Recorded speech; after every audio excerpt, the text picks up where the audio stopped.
Hello students. हम previous class में पढ़ चुके हैं। प्लांट किंगडम हमने पढ़ा था और प्लांट किंगडम में मैंने आपको बताया था कि क्रिप्टोगैमे फेनेरोगैमे होता है। क्रिप्टोगैमे के अंदर 3 पार्ट हैं, थैलोफाइटा, ब्रायोफाइटा, टेरिडोफाइटा। फेनेरोगैमे में 2 पार्ट हैं, जिम्नोस्पर्म एंड एंजियोस्पर्म। जिसमें हम थैलोफाइटा पढ़ चुके थे। मैंने बताया था थैलोफाइटा थैलस लाइक होता है, यानी कि वहाँ पर कोई भी रूट, शूट और लीव्स नहीं होती, यानी कि वो बहुत ही प्रिमिटिव प्लांट था, फर्स्ट प्लांट था जो कि एक्वाटिक यानी कि पानी में था। मैंने बताया था आपको ये आपके उस मोबाइल फ़ोन की तरह जो बिल्कुल बेकार था, जिसमें कोई टच स्क्रीन नहीं थी, बस नाम के लिए मोबाइल फ़ोन था। तो ये भी नाम के लिए एक प्लांट था क्योंकि इसके पास ग्रीन कलर का पिगमेंट क्लोरोफिल था, जिससे ये फोटोसिंथेसिस कर रहा था, लेकिन एक्चुअली प्लांट जैसा नहीं दिख रहा था। मैंने बताया था जहाँ पर स्टेगनेंट वाटर होता है, आपने देखा होगा कि वहाँ पर वो जो काई सी या जिसको आप एल्गे बोलते हैं वो होती है, तो वो थैलोफाइटा में आ रहे थे। अब हम थोड़ा सा और इम्प्रूवमेंट की तरफ चलते हैं और हमारे पास जो सेकेंड नंबर पे आते हैं वो आते हैं ब्रायोफाइट्स। ठीक है, तो ब्रायोफाइटा को पढ़ेंगे आज। तो ब्रायो का मतलब होता है मॉसिस और फाइटा का मतलब होता है प्लांट्स। तो मॉसिस प्लांट्स होते हैं, ये भी एक्चुअली प्रिमिटिव और सिंपलेस्ट प्लांट ही है, लेकिन लैंड प्लांट है। जो थैलोफाइटा पढ़ा था हमने, वो थैलोफाइटा था आपका एक्वाटिक यानी कि पानी में, और ब्रायोफाइटा आपके लैंड प्लांट्स हैं, यानी कि जो हमारे सिंपलेस्ट और प्रिमिटिव प्लांट है। पहली बार ज़मीन में उगने वाले पौधे थे ब्रायोफाइट्स। ठीक है ना। ब्रायोफाइट्स को एम्फीबियन और प्लांट किंगडम भी कहा जाता है। अब ये एम्फीबियन वर्ड का मतलब क्या होता है? तो एम्फी का मतलब होता है बोथ एंड बियन का मतलब होता है लिविंग, यानी कि जो दोनों जगह रह सकता है। लेकिन क्योंकि प्लांट तो मूव कर नहीं सकते, तो वो दोनों जगह कैसे रह सकते हैं? ऑफ कोर्स नहीं। तो इनको एम्फीबियन इसलिए कहा जाता है कि वो ग्रो तो लैंड के ऊपर होते हैं, ठीक है ना, मतलब वो ग्रो उसके लैंड में होंगे, लेकिन उनको हर एक काम करने के लिए वाटर की रिक्वायरमेंट होती है। जैसे कि फर्टिलाइजेशन प्रोसेस करनी है, तो उसमें वो अपने स्पोर्स को वाटर के थ्रू ही ट्रांसपोर्ट करते हैं। ठीक है। अगर एनिमल्स की केस में बताऊं तो जैसे फ्रॉग है, तो फ्रॉग क्या है? एम्फीबियन है, जो पानी में भी रह सकता है और लैंड में भी रह सकता है। ठीक है। और प्लांट के केस में कौन है एम्फीबियन? ब्रायोफाइट्स, कि वो लैंड पे ग्रो होते हैं, लेकिन उन्हें क्या चाहिए होता है? Water for the every stage of life. ठीक है, जैसे कि फर्टिलाइजेशन प्रोसेस के लिए। फर्टिलाइजेशन क्या है? Fusion of gametes. ठीक है। इनकी जो बॉडी होती है वो लिटिल डिफ्रेंशिएटेड होती है, यानी कि इनकी बॉडी प्रॉपरली डिफ्रेंशिएट नहीं होती। ठीक है। और इनमें क्या होता है? डिस्टिंक्ट कंपोनेंट्स, वही जो डिफरेंशिएशन की बात कर रहे हैं, तो लीव्स और स्टेम्स मिलेंगे, लेकिन बहुत ज़्यादा वेल डेवलप्ड फॉर्म में नहीं मिलेंगे। Next one is the vascular system, इनके पास नहीं होता है, यानी कि जाइलम और फ्लोएम दोनों जो कंपोनेंट्स हैं वो एब्सेंट होते हैं कंडक्शन के लिए। फ्लावर्स, सीड्स, फ्रूट्स, ये सब इनके पास कुछ नहीं होता। और इसका एग्जाम्पल बताऊं तो इसका एग्जाम्पल हो गया मॉसिस, यानी कि मॉसिस में एग्जाम्पल आता है फ्यूनेरिया का। मैं आपको इसका डायग्राम दिखाऊं, वेरी इंपॉर्टेंट, ये डायग्राम बहुत इंपॉर्टेंट है और ये बहुत बार लेबल करने के लिए आता है। फ्यूनेरिया का डायग्राम है ये। तो ये जो पार्ट आपको दिख रहा है इसको कहेंगे कैप्सूल। तो ये जो कैप्सूल है ये स्पोर्स को बेयर करता है यहाँ पर। उसके अलावा नीचे आपको ये रूट्स जैसे स्ट्रक्चर दिख रहे होंगे, लेकिन ये रूट नहीं, वो राइजोइड्स हैं। वो ब्राउन कलर का पार्ट मेन एक्सेस है और ये इसके पास क्या है? लीव्स है। ठीक है। तो लीव्स तक का जो पार्ट है उसको कहेंगे गैमेटोफाइट, और जहाँ पर कैप्सूल आ जाते हैं वहाँ पर कहते हैं स्पोरोफाइट। ठीक। अब ये गैमेटोफाइट और स्पोरोफाइट क्या है?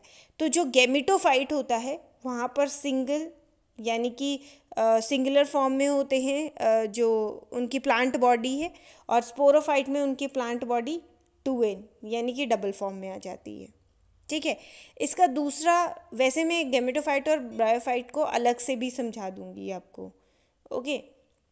नेक्स्ट एग्जाम्पल है लिवरवर्ट्स, जिसको हम लिवरवर्ट्स के अंदर आते हैं मार्केंशिया। तो ये जो डायग्राम आपको दिख रहा है ये है मार्केंशिया। ठीक है। तो ये मार्केंशिया और वो कौन सा था? फ्यूनेरिया। तो ये आपको 2 एग्जाम्पल्स याद रखनी है। ठीक है। Funaria more important. Okay. Next जो डिवीजन था हमारा क्रिप्टोगैमी के अंदर वो था टेरिडोफाइटा। ठीक है। टेरिडोफाइटा जो होते हैं आपके, ये पहले डेवलप्ड प्लांट्स हैं, यानी कि जिनके पास आपको रूट, लीव्स और स्टेम मिलेंगी, ऐसे प्लांट्स के पास, लेकिन इनके पास वास्कुलर टिश्यूज़ अभी भी नहीं थे, यानी कि जाइलम और फ्लोएम अभी भी इनके पास नहीं है। सीड्स, फ्रूट्स, फ्लावर्स अभी भी नहीं है। देखो आपको दिख रहा होगा कि हम डेवलपमेंट होते हुए आ रहे हैं, यानी कि पहले थेलोफाइटा था जिसमें कुछ भी नहीं था, फिर थोड़ा सा ब्रायोफाइटा थोड़ा सा डेवलप हुआ, और टेरिडोफाइटा उससे भी थोड़ा सा डेवलप है। ठीक है, अब इनमें रिप्रोडक्टिव ऑर्गन्स होते हैं, वो सिंपल और यूनिसेल्यूलर होते हैं।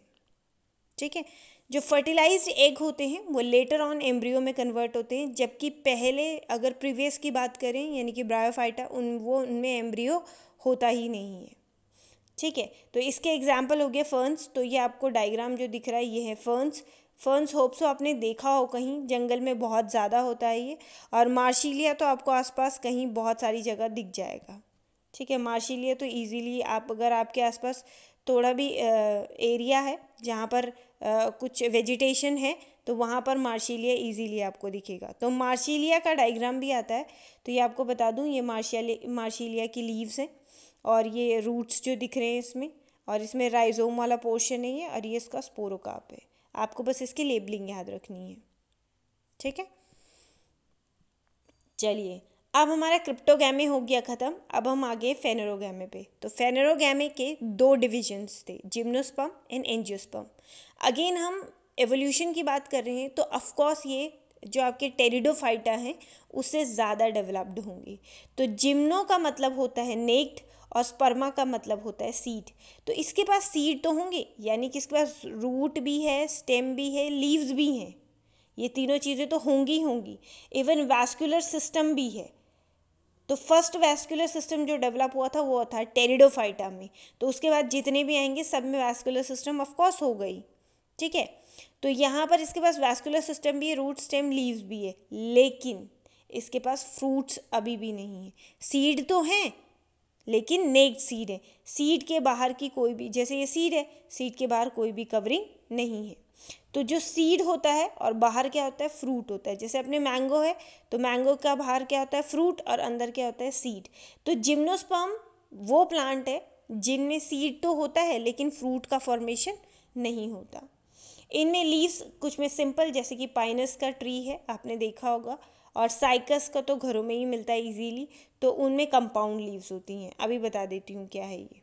ठीक है, वास्कुलर बंडल्स स्टेम में मिलेंगे और रिंग फॉर्म में अरेंज होंगे। रिंग फॉर्म में जैसे ये है आपका, अगर मैं स्टेम को ऐसे अंदर से कट करके दिखाऊं, तो यहाँ से रिंग फॉर्म में ये जाइलम, ये phloem, xylem phloem, xylem phloem, ऐसे रिंग फॉर्म में अरेंज होंगे। ठीक है, बाकी ये कोन्स बेयर करते हैं, इनके पास कोन्स होते हैं, और ये फ्लावरिंग प्लांट है, लेकिन sorry non flowering and non fruiting plant है। तो ये रहा आपका साइकस, जो आपने देखा होगा घरों में इजीली ऑर्नामेंटली इसको यूज़ करते हैं।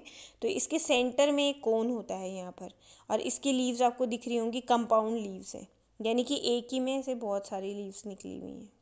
ठीक है, और एक जगह से ही निकली हुई है, एक एरिया से। दूसरा ये पाइन का ट्री है, आपने कई बार पहाड़ों में देखा होगा, ऐसे वाले जो ट्रीज़ देखने को मिलते हैं वो आपके पाइन के ट्रीज़ हैं। ठीक है ना, तो ये पाइन ट्रीज़ हैं, और इनमें भी ये जो दिख रहा होगा ये इसका कोन है। ठीक है, तो Pinus and Cycas are the example of gymnosperm. अब और ज़्यादा डेवलपमेंट की तरफ आते हैं, तो ये है एंजियोस्पर्म। एंजियो का मतलब होता है कवर्ड, और स्पर्मा का मतलब क्या हो गया, सीड। तो ये इनके पास सीड्स एबिलिटी है प्रोड्यूस करने की, लेकिन इनके पास फ्रूट्स प्रोड्यूस करने की एबिलिटी भी है। तो सीड्स हैं, सीड क्या है, कवर्ड है। तो जिस चीज़ से कवर्ड है उनको क्या कहेंगे, फ्रूट, और ये क्या हो गया आपका, सीड हो गया। ठीक है, तो ये फ्लावरिंग प्लांट्स हैं, और इसमें ओव्यूल और ओवरी दोनों ही होते हैं। तो फर्टिलाइजेशन के बाद जो ओव्यूल है वो सीड बनाता है, जो ओवरी है वो फ्रूट्स बनाती है। ठीक है, और वास्कुलर तो ये होंगे ही ऑफ कोर्स।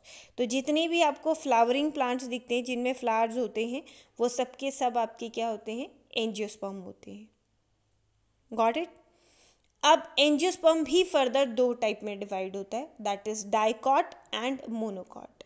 मोनो का मतलब हो गया सिंगल, और कॉट का मतलब हो गया कॉटिलिडन। डाई का मतलब हो गया टू, एंड कॉट का मतलब कॉटिलिडन। अब ये कॉटिलिडन क्या है, तो एक सिंपल एग्जांपल से समझते हैं। आपके घर में राजमा होगी ऐसे, जब आपकी मम्मी राजमा बनाती है तो उसको भिगाती है ना, तो भीगने पे या बनाने के बाद वो जो राजमा है यानी कि जो आपकी किडनी बीन है वो ऐसे 2 पार्ट में इक्वली डिवाइड हो सकती है। पहले सिंगल थी लेकिन ये भी 2 पार्ट में डिवाइड हो गई। तो कोई भी सीड जो 2 इक्वली पार्ट में ऐसे डिवाइड हो जाता है अपने आप, उसको बोलते हैं डाइकॉट। तो ये है कॉट, ये है कॉटिलिडन, और ये डिवाइड हो रहे हैं 2 में, तो डाइकॉट। जबकि मेज़ का जो सीड होता है कुछ इस प्रकार से होता है, ठीक है। इसको 2 पार्ट में डिवाइड नहीं किया जा सकता, इक्वली डिवीजन इसका नहीं होता। तो वो क्या है, इसके बाद सिंगल कॉटिलिडन है तो वो मोनोकॉट हो गया। क्लियर? तो मैं ये आपको समझा देती हूँ। तो ये रहा आपका डाइकॉट एंड मोनोकॉट। तो मोनोकॉट आपको दिख रहा है एक ही कॉटिलिडन, डाइकॉट इसमें क्या होते हैं, 2 कॉटिलिडन्स होते हैं। मोनोकॉट में फ्लोरल पार्ट्स जो होते हैं वो 3 होते हैं, ठीक है। 3 का मतलब ये ऐसे, ठीक है। और इसमें बहुत सारे फ्लोरल पार्ट्स होते हैं, मतलब 4 to 5 ऐसे हो सकते हैं। लीव्स में पैरेलल वेनेशन है। पैरेलल वेनेशन कैसे, जैसे अपने ग्रास का लीफ अगर देखेंगे तो उसमें कुछ इस तरीके की लाइंस बनी हुई होती हैं। तो ये पैरेलल लाइंस बनी हुई ना, तो इसको बोलेंगे पैरेलल वेनेशन। वेनेशन मतलब arrangement of the leaf veins, तो वेन से ही बना है वेनेशन, ठीक है ना। जबकि अगर इसकी बात करें तो यहाँ पर रेटिकुलेट वेनेशन होता है। तो रेटिकुलेट यानी कि जो नेट लाइक वेरिएशन, ऐसे ऐसे, ठीक है। तो उनको क्या बोलेंगे, डाइकॉट। आप अपने घर के आसपास भी ऑब्जर्व कर सकते हैं कि कौन सा डाइकॉट और कौन सा मोनोकॉट है। जो ये इनका पोलन ग्रेन होता है हैज़ 1 पोर और फरो, इसको तो हम उसी माइक्रोस्कोप में ही ऑब्जर्व कर पाएंगे। तो इसमें एक पोर या फरो हो सकता है, इसमें 3 पोर्स या 3 फरोज हो सकते हैं, ठीक है। वैस्कुलर बंडल्स स्कैटर्ड होते हैं। अगर हम कट करेंगे स्टेम को तो वैस्कुलर बंडल्स ऐसे स्कैटर्ड होंगे, ऐसे फैले हुए, कहीं भी जाइलम फ्लोएम अपनी रैंडमली स्कैटर्ड होंगे। जबकि इसमें वैस्कुलर बंडल्स जो होते हैं वो रिंग फॉर्म में अरेंज है। देखो आपको दिख रहा होगा एक प्रॉपर रिंग बना हुआ है और वहाँ पर आपके वैस्कुलर बंडल्स ऐसे लगे हुए हैं। तो ये है डिफरेंस डाइकॉट एंड मोनोकॉट का, जो कि बहुत ही ज़्यादा इम्पॉर्टेंट है, वेरी इम्पॉर्टेंट, ठीक है। तो यहाँ तक आपको पढ़ना है। ये प्लांट के डिविजन्स ख़त्म होते हैं और आपको होप से इसका समझ में आया होगा। कोई भी प्रॉब्लम होगी तो please comment on the comment section, and please like, share and subscribe this video, and have a nice day.